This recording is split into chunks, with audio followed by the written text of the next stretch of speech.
ਇਸੇ ਵਰਡਿੰਗ ਨੂੰ ਧੰਨ ਗੁਰੂ ਨਾਨਕ ਪਾਤਸ਼ਾਹ ਜੀ ਨੇ ਵਰਤੇ ਹੈ। ਬਾਬਾ ਫਰੀਦ ਸਾਹਿਬ ਜੀ ਨੇ ਇਸ ਪਾਵਨ ਸ਼ਲੋਕ ਦੇ ਅੰਦਰ ਜਿਹੜੀ ਵਿਚਾਰ ਪ੍ਰਗਟ ਕੀਤੀ ਹੈ, ਉਸ ਵਿਚਾਰ ਨੂੰ ਧੰਨ ਗੁਰੂ ਨਾਨਕ ਸਾਹਿਬ ਪਾਤਸ਼ਾਹ ਜੀ ਨੇ ਖੋਲ ਕੇ ਹੋਰ ਬੜੇ ਖੂਬਸੂਰਤ ਢੰਗ ਨਾਲ ਸਮਝਾਇਆ।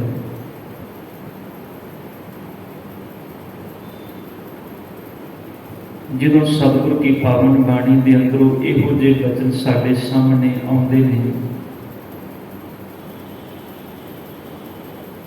ਧੰਨ ਗੁਰੂ ਅਰਜਨ ਦੇਵ ਪਾਤਸ਼ਾਹ ਜੀ ਜਿਨ੍ਹਾਂ ਨੇ ਬੜੀ ਮਿਹਨਤ ਨਾਲ ਧੰਨ ਗੁਰੂ ਗ੍ਰੰਥ ਸਾਹਿਬ ਪਾਤਸ਼ਾਹ ਜੀ ਦੀ ਜਦੋਂ ਸੰਪਾਦਨਾ ਕੀਤੀ, ਇੱਕ ਇੱਕ ਅੱਖਰ ਨੂੰ ਸਤਿਗੁਰਾਂ ਨੇ ਕਿਵੇਂ ਵਾਚਿਆ ਕਿ ਜੋ ਸ਼ਬਦ ਜੋ ਸ਼ਲੋਕ ਬਾਬਾ ਫਰੀਦ ਸਾਹਿਬ ਜੀ ਦੇ ਧੰਨ ਗੁਰੂ ਅਰਜਨ ਦੇਵ ਪਾਤਸ਼ਾਹ ਜੀ ਦਰਜ ਕਰਨ ਲੱਗੇ ਨੇ, ਜਿੱਥੇ ਕਿਤੇ ਸਤਿਗੁਰੂ ਨੂੰ ਇਹ ਮਹਿਸੂਸ ਹੋਇਆ ਵੀ ਇਹ ਗੱਲ ਪੂਰੀ ਤਰ੍ਹਾਂ ਖੁੱਲੀ ਨਹੀਂ ਹੈ ਤਾਂ ਕਿ ਪੜ੍ਹਨ ਵਾਲੇ ਨੂੰ ਗੱਲ ਸਮਝ ਵਿੱਚ ਨਹੀਂ ਆਏਗੀ, ਉਸ ਗੱਲ ਨੂੰ ਸਤਿਗੁਰਾਂ ਨੇ ਹੋਰ ਸੌਖਾ ਕਰਨ ਦੇ ਲਈ ਨਾਲ ਆਪਣੀ ਰਸਨਾ ਤੋਂ ਉਚਾਰਨ ਕੀਤੇ ਸ਼ਬਦ ਨੂੰ ਐਡ ਕਰ ਦਿੱਤਾ, ਜੋੜ ਦਿੱਤਾ। ਇੱਕ ਤੇ ਇਹ ਸਾਡੇ ਸਾਹਮਣੇ ਇਤਿਹਾਸਕ ਤੌਰ ਤੇ ਬੜੀ ਵੱਡੀ ਪ੍ਰੋੜਤਾ ਆ ਗਈ ਵੀ ਬਾਣੀ ਕਿਵੇਂ ਗੁਰੂ ਸਾਹਿਬਾਨਾਂ ਦੇ ਕੋਲੋਂ ਆਈ, ਔਰ ਜੋਤ ਦਰ ਜੋਤ ਬਾਣੀ ਕਿਵੇਂ ਅੱਗੇ ਪਹੁੰਚੀ ਗੁਰੂ ਅਰਜਨ ਦੇਵ ਸਾਹਿਬ ਜੀ ਤੱਕ। ਕਿਉਂਕਿ ਇਤਿਹਾਸਕ ਤੌਰ ਤੇ ਬੜੇ ਭੁਲੇਖੇ ਪਾਏ ਜਾਂਦੇ ਨੇ ਵੀ ਧੰਨ ਗੁਰੂ ਨਾਨਕ ਸਾਹਿਬ ਪਾਤਸ਼ਾਹ ਜੀ ਦੇ ਜੋਤੀ ਜੋਤ ਸਮਾਉਣ ਤੋਂ ਬਾਅਦ ਜਦੋਂ ਗੁਰੂ ਅੰਗਦ ਦੇਵ ਸਾਹਿਬ ਜੀ ਗੁਰਤਾ ਗੱਦੀ ਤੇ ਬੈਠਦੇ ਨੇ, ਹਾਲਾਂਕਿ ਸਾਹਿਬ ਆਪਣੀ ਹਯਾਤੀ ਵਿੱਚ ਗੁਰਤਾ ਗੱਦੀ ਦੇ ਕੇ ਜਾਂਦੇ ਨੇ, ਮਰਨ ਤੋਂ ਬਾਅਦ ਨਹੀਂ ਦਿੰਦੇ, ਜੀਂਦਿਆਂ ਜੀ ਲੜੀ। ਗੁਰੂ ਅੰਗਦ ਦੇਵ ਸਾਹਿਬ ਜੀ ਦਾ ਇਹ ਕਹਿਣਾ ਵੀ ਕੋਈ ਹੈ ਗੁਰੂ ਦਾ ਸਿੱਖ ਜਿਹੜਾ ਮੈਨੂੰ ਆ ਕੇ ਗੁਰੂ ਨਾਨਕ ਸਾਹਿਬ ਜੀ ਦੇ ਜੀਵਨ ਬਾਰੇ ਦੱਸੇ, ਤੇ ਉੱਥੇ ਫਿਰ ਇੱਕ ਪੈੜਾ ਔਖਾ ਜੋ ਤੁਸੀਂ ਭਾਈ ਪਾਲੇ ਵਾਲੀ ਜਨਮ ਸਾਖੀ ਜਿਹਨੂੰ ਕਹਿੰਦੇ, ਜਾਂ ਫਿਰ ਜੋ ਅਸੀਂ ਇਤਿਹਾਸ ਦੇ ਹਵਾਲੇ ਪੜ੍ਹਦੇ ਹਾਂ, ਜਿਸ ਇਤਿਹਾਸਕ ਗ੍ਰੰਥ ਦੀ ਅਮੂਮਨ ਗੁਰੂ ਘਰਾਂ ਦੇ ਵਿੱਚ ਵਿਚਾਰ ਹੁੰਦੀ ਹੈ, ਜਿਹਨੂੰ ਅਸੀਂ ਕਵੀ ਰਾਜ ਕਵੀ ਸੰਤੋਖ ਸਿੰਘ ਚੂੜਾਮਣੀ ਜੀ ਦਾ ਲਿਖਿਆ ਹੋਇਆ ਜਿਹੜਾ ਗ੍ਰੰਥ ਹੈ, ਜਿਨ੍ਹਾਂ ਨੂੰ ਹਰ ਗੁਰੂ ਘਰ ਦੇ ਅੰਦਰ ਸ਼ਾਮ ਵੇਲੇ ਵਕਤ ਹੁੰਦਾ ਜਦੋਂ ਇਸ ਇਤਿਹਾਸ ਇਸ ਗ੍ਰੰਥ ਦੀ ਵਿਚਾਰ ਕੀਤੀ ਜਾਂਦੀ ਹੈ। ਪਰ ਸੱਚ ਇਹ ਸੂਰਜ ਪ੍ਰਕਾਸ਼ ਦੀ ਵਿਚਾਰ ਹਰ ਗੁਰੂ ਘਰ ਵਿੱਚ ਹੁੰਦੀ ਹੈ, ਪਰ ਕੁਝ ਨੁਕਤੇ ਇਸ ਗ੍ਰੰਥ ਵਿੱਚ ਐਸੇ ਨੇ ਜਿਨ੍ਹਾਂ ਨੂੰ ਅਸੀਂ ਅੱਖੋਂ ਪਰੋਖੇ ਨਹੀਂ ਕਰ ਸਕਦੇ ਕਿ ਸਤਿਗੁਰੂ ਗੁਰੂ ਅੰਗਦ ਦੇਵ ਸਾਹਿਬ ਜੀ ਦਾ ਇਹ ਕਹਿਣਾ ਵੀ ਕੋਈ ਹੈ ਗੁਰੂ ਦਾ ਸਿੱਖ ਜਿਹੜਾ ਮੈਨੂੰ ਗੁਰੂ ਨਾਨਕ ਸਾਹਿਬ ਜੀ ਦੇ ਬਾਰੇ ਦੱਸੇ,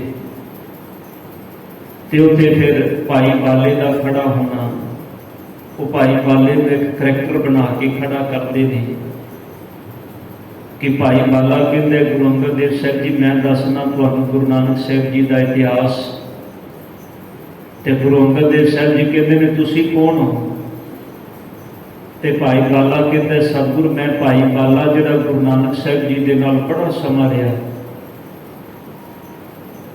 ਦੇਖੋ ਇਤਿਹਾਸ ਦਾ ਇਹ ਬੜਾ ਵੱਡਾ ਸੋਮਾ ਹੈ, ਸੂਰਜ ਪ੍ਰਕਾਸ਼ ਗ੍ਰੰਥ ਸਾਡਾ ਨਾ ਇੱਕ ਅੱਜ ਦੁਖਾਂਤ ਇਹ ਵੀ ਹੈਗਾ ਵੀ ਸਾਨੂੰ ਹਰ ਚੀਜ਼ ਬੜੀ ਡੂੰਘੇ ਢੰਗ ਨਾਲ ਐਕਸਪਲੇਨ ਕਰਨੀ ਪੈਂਦੀ, ਕਿਉਂਕਿ ਸਾਨੂੰ ਪਤਾ ਹੀ ਨਹੀਂ। ਮੇਰੇ ਖਿਆਲ ਤੋਂ ਮੈਂ ਸੂਰਜ ਪ੍ਰਕਾਸ਼ ਗ੍ਰੰਥ ਕਹਿ ਜਾਵਾਂ ਤੇ ਸਾਡੇ ਵਿੱਚੋਂ ਬਹੁਤਿਆਂ ਨੂੰ ਪਤਾ ਹੀ ਨਹੀਂ ਹੋਣਾ ਵੀ ਸੂਰਜ ਪ੍ਰਕਾਸ਼ ਗ੍ਰੰਥ ਕੀ ਹੈ। ਜੇ ਮੈਂ ਕਹਿ ਜਾਵਾਂ ਵੀ ਭਾਈ ਗੁਰਦਾਸ ਜੀ ਦੀਆਂ ਵਾਰਾਂ ਤੇ ਪੌੜੀਆਂ, ਸਾਨੂੰ ਪਤਾ ਹੀ ਨਹੀਂ ਭਾਈ ਗੁਰਦਾਸ ਜੀ ਦੀਆਂ ਵਾਰਾਂ ਕੀ ਨੇ ਤੇ ਪੌੜੀਆਂ ਕੀ ਨੇ ਤੇ ਕਵਿਤ ਕੀ ਨੇ, ਸਵਈਏ ਕੀ ਨੇ। ਇਹ ਚੀਜ਼ਾਂ ਬੜੇ ਢੰਗ ਨਾਲ ਐਕਸਪਲੇਨ ਕਰਨੀਆਂ ਪੈਂਦੀਆਂ ਨੇ ਸਾਨੂੰ, ਕਿਉਂਕਿ ਸਾਡੇ ਅੰਦਰੋਂ ਪੜ੍ਹਨ ਵਾਲੀ ਬਿਰਤੀ ਖਤਮ ਹੋ ਗਈ। साड़ी हालत बन गई है कि जिवें घर में खाना बनाना पैंदा है, सवारी पे तो बाजारों जाके एक एक चीज़ को खरीदना पैंदा है, फिर उन्होंने खरीद के घर लिया के धो के उन्होंने कटना पैंदा है, मसाले तैयार करने पैंदे ने, सब्जी बनानी पैंदी है, प्रसादे तैयार करने पैंदे ने, फिर जाके किते भुख मिटदी है। तो बंदे ने कोई सौखा जिहा तरीका लभ लिया, वो कहता कोई नहीं बस जोमैटो ते ऑर्डर कर दो, घर अपने आप आ जाएगा, या किसी नेड़े रेस्टोरेंट में ऑर्डर कर दो बनया बनाया। जिन्होंने बनया बनाया मिल जाए उन्होंने बनाने की की जरूरत है। असी अज सारे इस चीज़ से लगे हैं भी बनी बनाई चीज़ मिली जा रही है, इस करके सानू उद्यम करना विसर गए, क्योंकि ये चीज़ां रूह की खुराक होंदियां ने। इहदा मतलब है साडी रूह नूं साडे मन नूं एक खुराक अज चाहिदी नहीं। और सच ये है, साध संगत मैनूं माफ़ कर देना भी असीं जे गुरुद्वारे भी आने ना तो शायद साडे अंदर एक डर है भी जे गुरुद्वारे ना गए, जे धर्म के कर्म ना किए, जे थोड़ी बहुती बाणी ना पढ़ी तो मरण तो बाद साडा की होएगा। बस वो एक डर है जिहड़ा सानू गुरुद्वारे मंदिर लैके आता है। जे शायद ये डर भी निकल जाए ना तो बंदा रब नूं चेता करना भी भुल जाए। जे भी डर निकल जाए ना मन विचों तो फिर शायद असीं आखीए रब जी तू जिथे है उत्थे ठीक है, असीं अपने घर ठीक हाँ। ये डर है जिहड़ा सानू रब के दर से लैके आ रहा है, या दुखों का डर है या मौत का डर है। परिवार का जी घरों बाहर निकले डर है, इस करके अरदास गुरु चरणों में करन आ रहे हैं। किसी काम नूं करन गया है, किसी काम के बिगड़न का डर है तां अरदास कर रहे हैं। पुत्र पढ़न जा रहा है, चंगा पढ़ रहे तां आ रहे हैं। तो जे चीज़ां रब कह दे कि हो जाणगियां सारियां सफलियां, तेनों आउण की जरूरत ही नहीं, बंदा कहेगा हुण रब नूं मैं चेते क्यों करा। ये डर है जिहड़ा सानूं इत्थे लिया के खड़ा कर रखिया है। भाई बाला जी एक करैक्टर खड़ा होया, कहंदा सतगुर मैं सुनाना तुहानूं। साहब कहंदे ने तू कौन है? तो भाई बाला कहता जी मैं वो शख्स हाँ जिहड़ा गुरु नानक साहब जी के नाल रहा। हुण सोचिया जे थोड़ा जिहा अपने दिमाग से ना सानू थोड़ा जिहा भार पाना चाहिए। जो कोई इतिहास की गल करता है ना या गुरबाणी की गल करता है तो फिर जे नहीं समझ आई तो पूछना भी जरूर चाहिए। पूछया भी सतगुरु गुरु अंगद देव पातशाह जी ने, कहता मैं गुरु नानक साहब जी के नाल रहा। पातशाह जी ने जो ये गल सुनी उन्होंने कहता उन्हें गुरु नानक साहब जी को इतिहास सुनाया। पातशाह जी ने इतिहास सुनिया, उन्होंने सूरज प्रकाश ग्रंथ या भाई बाले वाली जन्म साखी कह दिता गया। पर हुण सोचिया जे भी किहड़ा जिहड़ा शख्स गुरु नानक साहब जी के नाल इन्ना समा रहा है। धन गुरु अंगद देव पातशाह जी भाई लहणे के रूप में 7 साल गुरु नानक साहब जी के चरणों में सेवा करते हैं। 1532 धन गुरु अंगद देव साहब जी गुरु नानक साहब जी के चरणों में आते हैं तो 1539 में सतगुरां नूं गुरता गद्दी मिलती है। ध्यान देना 7 साल गुरु अंगद देव साहब जी गुरु नानक साहब जी के चरणों में रहे कि 7 साल के अंदर भाई बाले का जिक्र गुरु नानक ने कभी नहीं किया। यकीन 7 साल के अंदर बाला कभी गुरु नानक के चरणों में नहीं आया। असी कभी अपने दिमाग से जोर पा के सोचिए ही नहीं, इस करके जो सुना गया असी बड़ी खुशी नाल सुन लिया। तो खास करके साखियां सुन के असी आख्या वाह जी वाह बहुत सोहना सुना के गया। साध संगत तत्त लभना बड़ा औखा होता है, इस करके तत्त लभण की कोशिश करिए। दिमाग से जोर जरूर थोड़ा जिहा पाया करिए जो सुनते हैं। हुण मैं जिहड़ी विचार कहना चाहना भी गुरु नानक साहब जी ने कृपा की, ये बाणी जोत दर जोत गुरु अर्जन साहब जी को पहुंची। अज बाबा फरीद साहब जी ने एक श्लोक बख्शिश किया है, उनदे विच बाबा फरीद साहब जी ने आख्या सौरे ढोई ना लह। सौरे घर दे विच सौरा घर केड़ा, हुण इहनूं जे तुसीं संसारिक तल ते समझोगे तो एक बच्ची के 2 घर ने, एक औरत के 2 घर ने, एक सौरा घर एक टीका घर। हुण सतगुरु गुरु ग्रंथ साहिब पातशाह जी की बाणी में तुहानूं ये शब्द बहुतात विच मिलणगे, बहुतात विच। जिथे सतगुरु ने सुहागण का जिक्र किया, दुहागण का जिक्र किया, सहुरे घर का जिक्र किया, पेके घर का जिक्र किया। हुण जिन्हों ते बाणी की समझ हो तो पता उस टाइम उनका तो दिमाग खड़क जाएगा भी सतगुरु जी के सहुरे घर की गल कर रहे ना, मतलब है परमात्मा का घर। सतगुरु जी के पेके घर की गल कर रहे हैं ना, मतलब है संसार रूपी घर, जिन्हों बाणी में सतगुरु ने लोक ते परलोक आखे। हुण बाबा फरीद साहब कहते हैं एक औरत है जिन्होंने सोहरे घर के अंदर ढोई नहीं मिली। ढोई का मतलब होता है उनकी पुछ गिछ नहीं हैगी, उनका कोई सत्कार नहीं होता। फिर कहते हैं पेईए ना ही थाओ, ना उन्होंने पेके घर के अंदर थां मिली, ना उन्होंने सोहरे घर के अंदर थां मिली। तो जे सोहरे घर तो दुखी होकर पेके घर वाल मुँह किया ते पेके घर ने भी आख दिता जिथे ब्याह के गई है ना उत्थे जाओ। ना पेके घर विच था ना सोहरे घर विच था। तीजी गल बाबा फरीद साहब कहते हैं पिर बातड़ी ना पुछई। पिर का मतलब है पति, बातड़ी का मतलब है बात, बात का मतलब है गलबात। पिर जिहड़ा है पति जिहड़ा है वह भी गलबात नहीं पुछदा, पर जो वो चार लोगों में खड़ी होती है ना ते धन सुहागण नाओ फिर अपने आप को कहती है भी मैं सुहागण हाँ। हुण कर्म इन्ने माड़े ने भी करतूतां इन्नियां माड़ियां ने भी ना सोहरे घर विच उहनूं कोई सुखी रह सकती है, ना सोहरे घर विच उहदी कोई पुछ गिछ है, ना पेके घर वाले कहते हैं तू साडे कोल आ जा, क्योंकि उन्होंने भी पता है भी दोष इहदा ही है, दोष इहदे सोहरे घर का नहीं। पर बाबा फरीद साहब जी कहते हैं पिर बातड़ी ना पूछे, तो पिर नूं भी पता है भी दोष इहदा है मेरे मापियां का, मेरे घर का नहीं। उन्हें भी मुँह पर पासे परता लिया, वह भी गलबात नहीं करता। तो सतगुरु कहते हैं जो लोगों में खड़ी होती है नाले ते वो हाथ में चूड़ा पा लेती है, चूड़ियां पा लेती, नाले मत्थे ते उपर इत्थे संदूर पा लेती है, लोगों को कहती है भी मैं सुहागण हाँ। बाबा फरीद साहब कहते हैं तू सुहागण किस थां दी होई, तेरी ते सोहरे घर विच भी ढोई नहीं, पेके घर विच भी गलबात नहीं, पति बात नहीं पुछदा। असल विच धन गुरु नानक साहब गुरु बाबा फरीद साहब जी ने इत्थे जिहड़े बचन कहे, हुण एक छोटी जी गुंझल पैदा हो रही सी इत्थे भी गल समझ विच नहीं आई भी पिर बातड़ी ना पूछे धन सुहागण नाओ। धन गुरु अमरदास गुरु नानक साहब पातशाह जी ने अगले श्लोक दे विच इस गल नूं होर खोल दिता। पातशाह कहते सहुरे पईए कंत की कंत अगम अथा।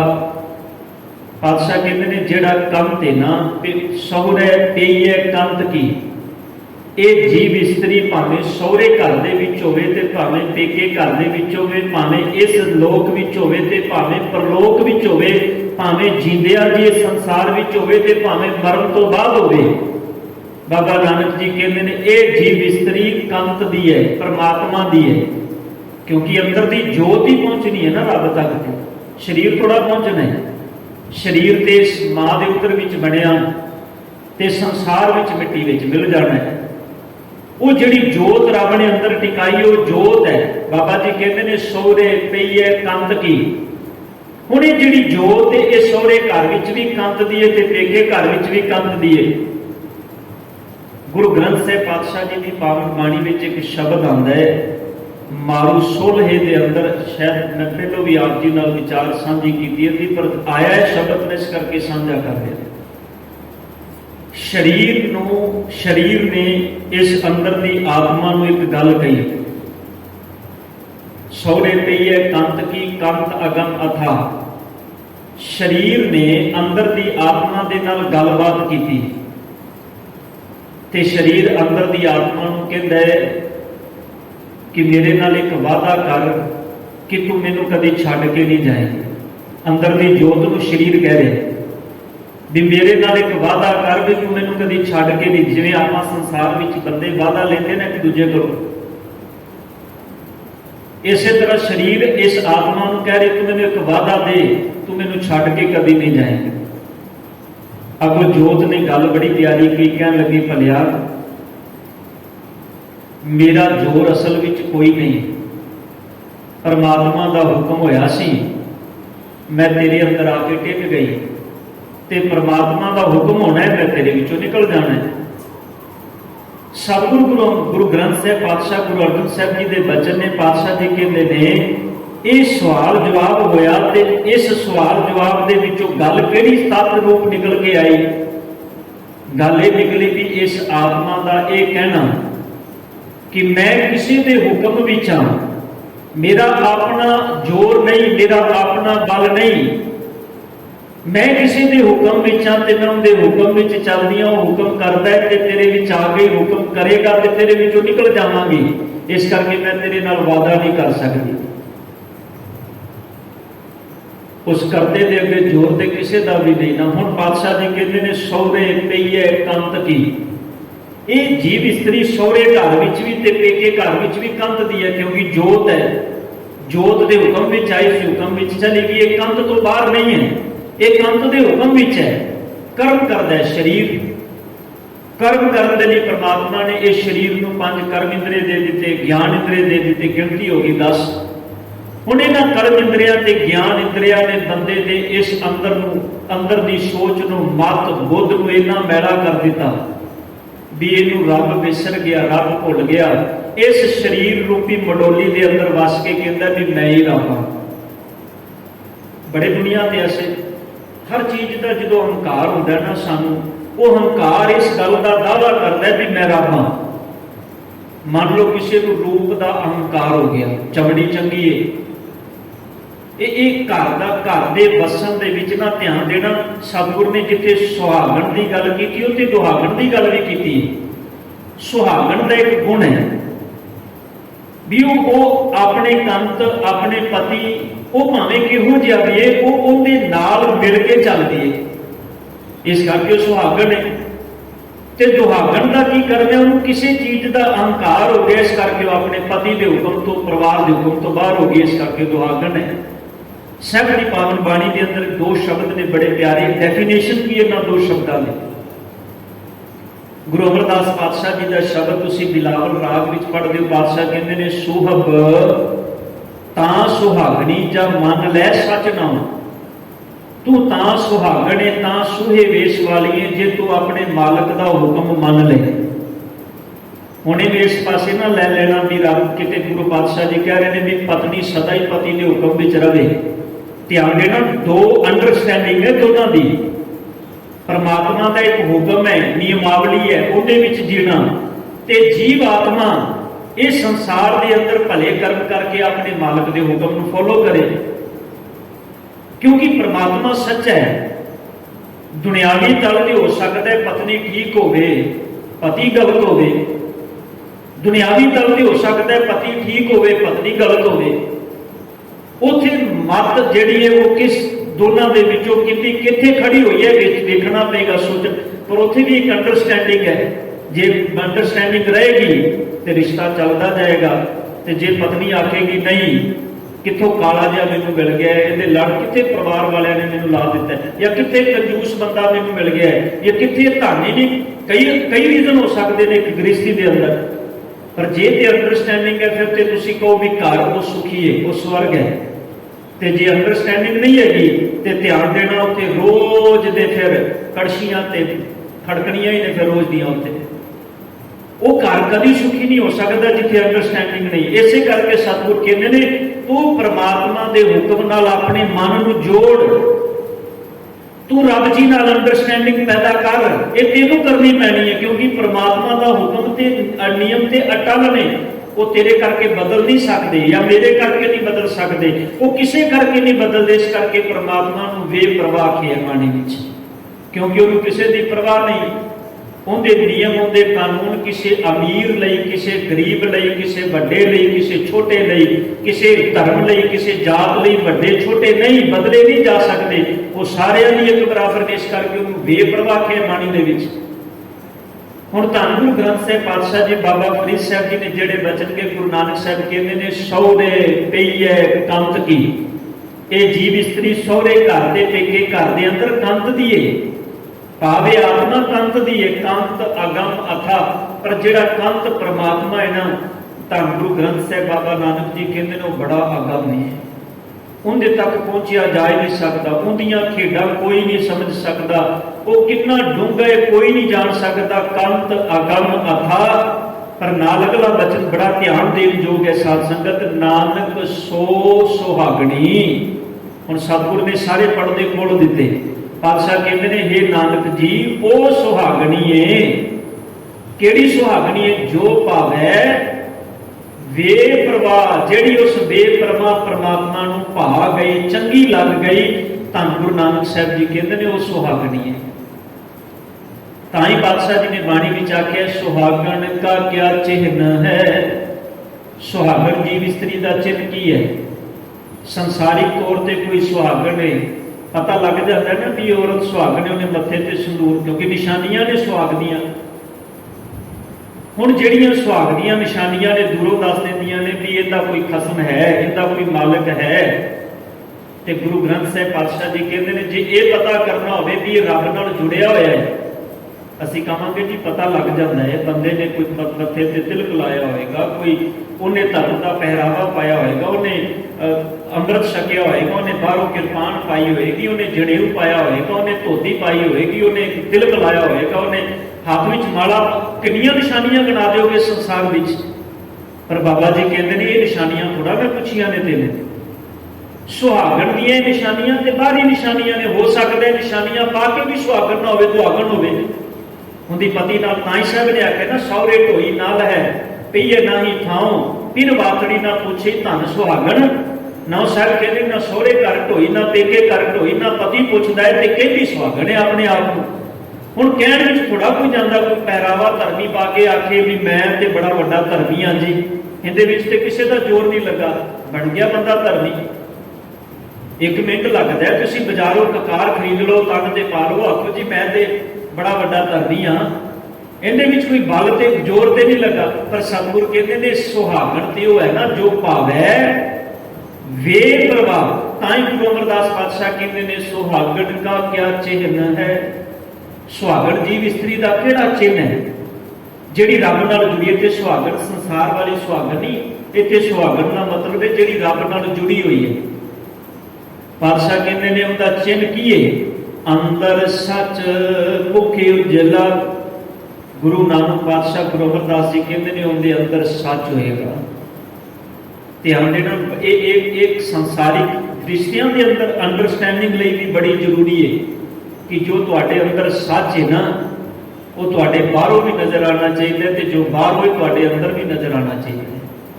ਇਹਨੂੰ ਕਰਮ, ਜਿਹੜੀ ਸਤਿਗੁਰ ਨੇ ਬਾਣੀ ਵਿੱਚ ਬਚਨ ਕਹੀ, ਇਹਨੂੰ ਕਰਨੀ ਪ੍ਰਧਾਨ ਆਖਿਆ ਬਾਣੀ ਵਿੱਚ। ਹੁਣ ਪਾਤਸ਼ਾਹ ਜੀ ਕਹਿੰਦੇ ਨੇ ਮਾਲਕ ਜੀ ਜਿਹੜੀ ਸੁਹਾਗਣ ਹੈ ਉਹਦਾ ਚਿੰਨ, ਪਾਤਸ਼ਾਹ ਕਹਿੰਦੇ ਨੇ ਅੰਦਰ ਸੱਚ, ਉਹਦੇ ਅੰਦਰ ਸੱਚ ਹੈ। ਕਿਉਂਕਿ ਜਿਹਦੇ ਅੰਦਰ ਸੱਚ ਹੈ ਉਹਨੂੰ ਕਿਸੇ ਦਾ ਡਰ ਨਹੀਂ ਹੋਏਗਾ। ਉਹ ਕਿਸੇ ਵੀ ਥਾਂ ਤੇ ਖੜੇ ਹੋਣਗੇ ਤੇ ਉਹ ਆਪਣੇ ਮਾਲਕ ਦੇ ਭੈ ਵਿੱਚ ਹੋਣਗੇ, ਬੰਦੇ ਦੇ ਭੈ ਵਿੱਚ ਨਹੀਂ ਹੋਣਗੇ। ਬਾਬਾ ਜੋਰਾਵਰ ਸਿੰਘ ਫਤਿਹ ਸਿੰਘ ਦੀ ਉਮਰ 7 ਤੇ 9 ਸਾਲ ਦੀ ਹੈ। ਐਸੀ ਥਾਂ ਤੇ ਖੜੇ ਨੇ ਜਿੱਥੇ ਚਾਰੇ ਪਾਸੇ ਧਰਮ ਨੂੰ ਈਨ ਮਨਾਉਣ ਲਈ ਜੁਗਤਾਂ ਸੋਚੀਆਂ ਜਾ ਰਹੀਆਂ ਨੇ। पर वो कहते हैं सच को डराओगे तो, सच को मिटाओगे तो मिटोगे जहान से, डरता नहीं खुदा किसी शहनशाह की शान से। है ना सुहागन उत्थे खड़ियां हुई भी कहदियां साडा खसम मालक ते परमात्मा है, तुहानू थोड़ा खसम बना लांगे असीं। तुहानू खसम बनाउण दा मतलब सी भी तुहाडे हुक्म नूं मन के तुहाडा धर्म थोड़ा मन लवांगे असीं। असीं ते उस खसम नाल जुड़ियां होईयां सुहागणां उस मालक दे हुक्म विच चलांगीआं। जे तुसीं सानू छड़ दोगे तां भी ठीक है, ते जे सानू तुसीं मार दोगे तां भी ठीक है। वो तो बेपरवाह नाल जुड़ के बेपरवाह हो जाते हैं। धन गुरु नानक पातशाह जी इसे करके कह रहे हैं सुहागन का क्या चिन्ह है? अंदर सच मुख उजला। ते ध्यान देना, मुख उहदा ही उजल होएगा जिहदे अंदर सच होएगा। जिहदे अंदर सच ना होवे, अंदर डर होवे, उहदे ते मूँह ते थरेलियां हुंदियां ने, रंग बदलते हैं। आ जिहड़े चेहरे फेस रीडिंग करते हैं ना, फेस रीडिंग, ये साडे हाव भाव वेख के फेस रीडिंग करते हैं। बंदा खड़ा कित्थे है, बंदे के चेहरे के उपर तुसीं भावें बाहरों जिन्नी मर्जी दिखावा कर लो, पर तुहाडे फेस एक्सप्रैशन जिहड़े ने ना, तुहाडा फेस दसदा है भी तुसीं कित्थे खड़े हो। तां ही पातशाह जी ने बाणी विच बचन कहे साहब कहंदे ने अंदर सच मुखी उजला। जिहदे अंदर सच होएगा उहदा मुख उजल होएगा। क्योंकि उन्होंने भै नहीं होएगा किसी का, तो जिन्होंने भै होएगा उनके अंदर झूठ होएगा। हुण सतगुर कहते हैं सुहागण दी आ निशानी है, बाहर दी निशानियां नहीं काम आंदियां रब दे दर ते। ये चिन्ह ते सतगुर ने सानू इस करके दिते ने, ये ते गुरु घर दे स्कूल दे विच एंट्री है। जिवें बच्चा स्कूल जाता है तो वर्दी मिलती है ना, वर्दी उन्होंने ये दसदी भी एक तो बच्चा हुण डिसिपलिन विच रहेगा, क्योंकि ये वर्दी दूरों खड़ा नजर आ जाएगा भी ये स्कूल का बच्चा है। वर्दी हर स्कूल की वक्री है, दूरों पता लग जाएगा ये स्कूल का बच्चा है। हुण ये जवाब देगा स्कूल होएगा, ये कुछ भी करेगा, या जवाब दे बच्चा होएगा इन्हें क्यों किया है। हुण सतगुर पातशाह जी कहते हैं बाहरी दिखावा, बाहरी जिहड़ियां निशानियां ने धर्म के किसी भी धर्म के अंदर ये सिर्फ स्कूल दे विच एंट्री नहीं हुंदियां ने, इस करके हुंदियां ने ताकि ये पाए ककार सानू बाहर मुखी जीवन जिहड़ा असीं दिखावे दा जीने उहदे तो बाहर कढ देण।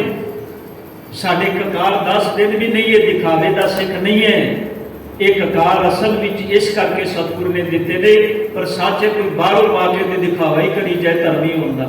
सतगुर कहते हैं फिर परखना पड़ेगा, फिर असल सुहागण की निशानी समझनी पड़ेगी। नानक सुहागण का क्या चिन्ह है, अंदर सतमुख उजला खसमे माहे समाए, वो खसम विच समाई हुई है।